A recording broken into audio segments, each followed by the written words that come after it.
उनके ऊपर एफआईआर हुआ है। हमने सुना कि जो लोग रुपया गिन रहे थे काउंटर, उनके ऊपर एफआईआर हो गया। वो उनका क्या मतलब है? वो तो नोट को सीधा करके उसको तक्की लगाते थे, तक्की लगा के उसको गिन के बंडल बनाते थे, रबर बैंड लगाते थे। उसके बाद जो चोरी होती थी उसके बारे में बताओ ना। और जो चोर होता है ना, उस चोर का भी अपना कैलिबर होता है। जो ये नोट को सही करके और थक्की लगा करके गिनने वाला है, वो अगर चुराएगा भी कितना चुराएगा? 10-20 नोट चुरा लेगा। जो बड़ी चोरी है वो तो बड़े लोग करते हैं। उस बारे में क्या है? उस बारे में तो कोई एफआईआर ही नहीं है। 8 लोगों पर एफआईआर हो गई है, जब तक आएगा नाम। हाँ, वही तो कह रहे हैं कि 8 लोगों का एफआईआर हो गया। वो केवल गिनने वालों के ऊपर हो गया। जो गिनवा रहा था और कहाँ भेजना है कितना तय कर रहा था, उसका कहाँ नाम आया? अभी सरकार तो कह रही है कि विपक्ष मुद्दा उठा रहा है कम। अरे भाई, मुद्दा है तो उठा रहा है। कोई अपने घर से बनावटी मुद्दा है? आखिर आपने इतनी जांच के बाद पहले ही दिन एफआईआर करनी चाहिए थी। अज्ञात लोगों के नाम कर देते, लेकिन एफआईआर तो होती। लेकिन आपने एफआईआर नहीं किया। आखिर जांच के बाद आपको कहीं ना कहीं एफआईआर करनी पड़ रही है ना। तो विपक्ष जो है कोई अपने घर से कल्पना करके मुद्दा उठा रहा है, जब उसको पूरा मौका आपके लोगों ने दिया है तब उठा रहा है। विपक्ष का काम है कि अगर कहीं गड़बड़ी हो रही है तो उसको रेखांकित करे। अच्छा है कि विपक्ष कम से कम ये कर रहा है, नहीं तो वो भी अगर इसी में अपना हिस्सा लेकर के चुप हो जाता तो हम लोग क्या करते।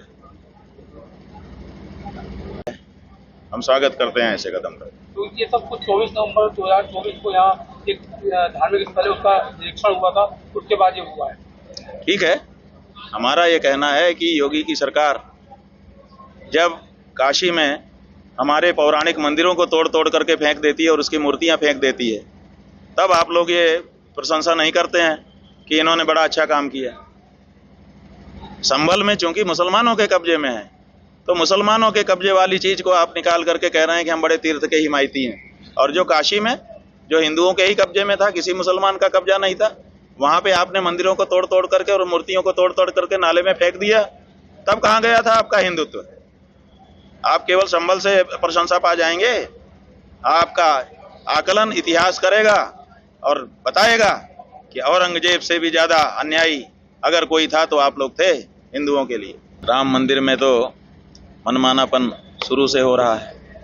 ना तो शास्त्र की बात मानी जा रही है, ना तो वेद की बात मानी जा रही है, ना तो गुरुओं की बात मानी जा रही है। जो नेताजी चाहेंगे वो होगा।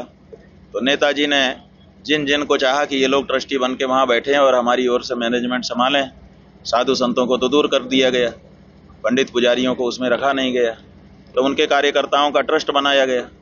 आप इसी से अनुमान लगा लीजिए कि जब कहीं पर कोई नया ट्रस्ट बन रहा है, उसमें लोग अपने विश्वस्त लोगों को क्यों बैठाना चाहते हैं? इसका मतलब है कि उनके माध्यम से उनकी कुछ बातें थी कि वो अपने विश्वस्त लोगों के माध्यम से करना चाहते थे। अगर सब कुछ फेयर करना था तो 4 शंकराचार्य और रामानंदाचार्य और दूसरे जो आचार्य थे वो क्या गड़बड़ थे? उन्हीं का ट्रस्ट बना देते कि भाई साधु संत आचार्य गण आप मिलकर के ट्रस्ट बनाइए, मंदिर बनाइए। लेकिन अपने खास खास कार्यकर्ताओं को वहां पे बैठाने का मतलब ही था कि शुरुआत में नीयत ही थी कि अपने खास लोगों को बैठा के हम चोरी करेंगे। तो वो हो रही है। संभल आए हैं, क्या प्रायोजन है? इस समय बंधुओं हम गविष्ठी यात्रा पर हैं। गौ माता के प्राण और उनकी प्रतिष्ठा की रक्षा के लिए 3 मई को गोरखपुर से चलकर विभिन्न विधानसभा क्षेत्रों में होते हुए लगभग 170 से अधिक विधानसभा क्षेत्रों में जाकर के अब संभल विधानसभा क्षेत्र में हम आए हैं। प्रत्येक विधानसभा में वहां के मतदाता बंधुओं से संवाद स्थापित करते हुए इस आने वाले चुनाव में गौ माता की रक्षा के लिए अपना वोट रिजर्व करने के लिए हम उनको प्रेरित कर रहे हैं और लोग संकल्पबद्ध हो रहे हैं। यही काम संभल में भी अभी जनता के साथ हुआ है। यहाँ पर भी लोगों ने बड़ी संख्या में गौ माता की रक्षा के लिए ही आने वाले चुनाव में वोट देने का संकल्प लिया है। हाँ जी, ये जो यात्रा कर रहे हैं आप और 27 में चुनाव है, तो इसे छोड़ के कहीं राजनीतिक लाभ देने के लिए किसी को तो नहीं कर रहा? ऐसा है कि राजनीतिक लाभ किसी को लेना हो तो ले ले। जब नदी बहती है तो ये थोड़े रोकती है कि कोई पानी मत भर लो। राजनीतिक लाभ ले लो ना। हम कहते हैं भाजपा हमारी इस यात्रा का लाभ सबसे ज्यादा ले सकती है। वो गाय को राज्य माता घोषित करे और अभिनंदन प्राप्त करे, तो वो नहीं ले रहे हैं क्योंकि उनको राजनीतिक लाभ, वो सोचते हैं कि हम तो ईवीएम सेट करके कर लेंगे, यहाँ से जो स्लाटर हाउसों से चंदे का लाभ है वो पहले उठा लें, तो इसलिए वो नहीं ले रहे हैं। अगर कोई दूसरी पार्टी इसका राजनीतिक लाभ लेना चाहती तो हम मना कहाँ कर रहे हैं? लो, हर पार्टी लो, भाजपा भी लो, लेकिन लेने की गरज तो हो तुमको। वो अब इस स्थिति में चले गए हैं कि हम गाय काट काट के बिकवाएं, माहौल दें, उसके बाद भी हिंदू जनता के पास विकल्प क्या है? व्हाट्सएप यूनिवर्सिटी में घूम रहा है कि हिंदुओं के पास विकल्प क्या है, माने हम जो चाहेंगे वही करेंगे, फिर भी हिंदू हम ही को चुनेगा। तो हमारा ये कहना है कि ऐसा मत सोचिए, परमात्मा के सिवाय बाकी सबका विकल्प है। बड़े बड़े आए और चले गए, सबका विकल्प कोई ना कोई खड़ा हो गया। इसलिए तुम जैसे छद्मवादी हिंदुओं का सत्य सनातन धर्म विकल्प है, हम देंगे विकल्प। हम लोगों को प्रेरित कर रहे हैं, मतदाता को प्रेरित कर रहे हैं कि तुम सच्चे लोगों को वोट देने के लिए अपना वोट रिजर्व करो। तो जब ऐसे लोगों को वोट देने के लिए रिजर्व हो जाएगा वोट, तो फिर कोई ना कोई तो अच्छा आदमी भी आएगा कि भाई मेरे लिए वोट है, मैं खड़ा होकर के इनका वोट लेता हूँ। वहीं से शुरुआत हो जाएगी, देख लेना।